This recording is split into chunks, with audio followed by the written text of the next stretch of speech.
Perkenalkan, kami dari kelompok 4. Kami ingin menjelaskan materi mengenai pengangguran. Kalian tahu nggak sih, apa itu pengangguran friksional?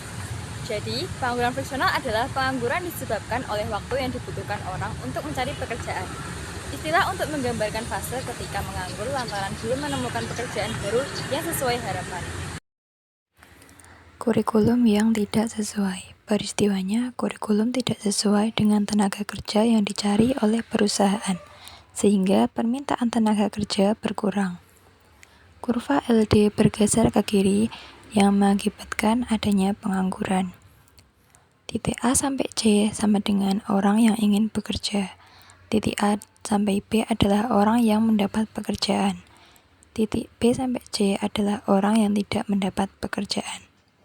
Tenaga kerja asing. Peristiwanya pengusaha lebih memilih tenaga kerja asing, maka permintaan tenaga kerja domestik berkurang.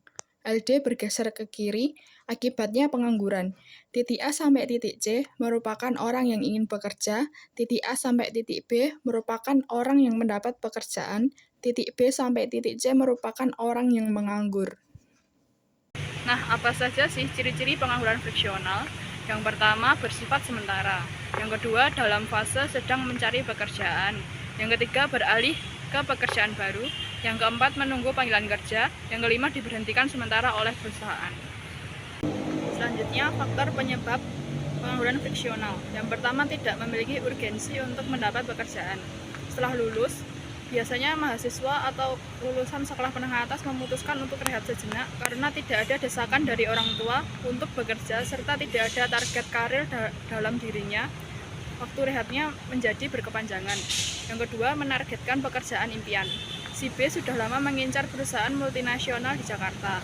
Namun perusahaan itu tidak sering melakukan proses rekrutmen. Dalam setahun, terkadang hanya sekali membuka lowongan pekerjaan.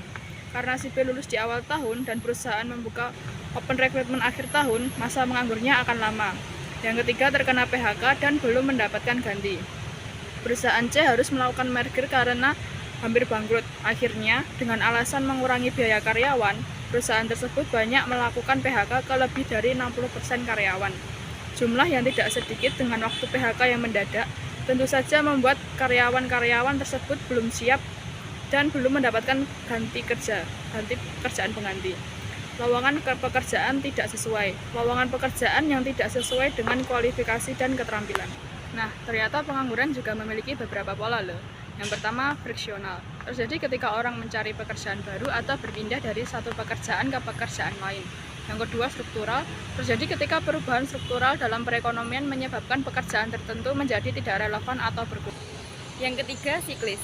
Terkait dengan fluktuasi siklus bisnis, di mana pengangguran meningkat selama resesi ekonomi dan menurun selama periode pertumbuhan.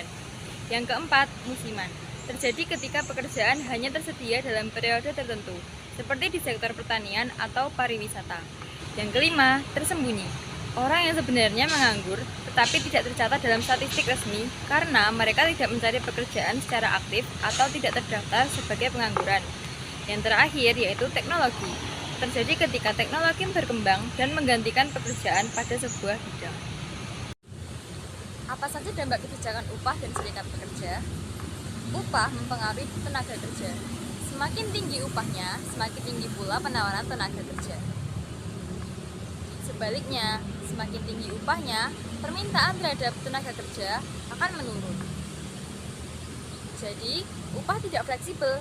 Tidak ada keseimbangan antara tenaga kerja yang diminta dan ditawarkan, yang berakhir akan menyebabkan pengangguran. Sekian dan terima kasih. Bye-bye.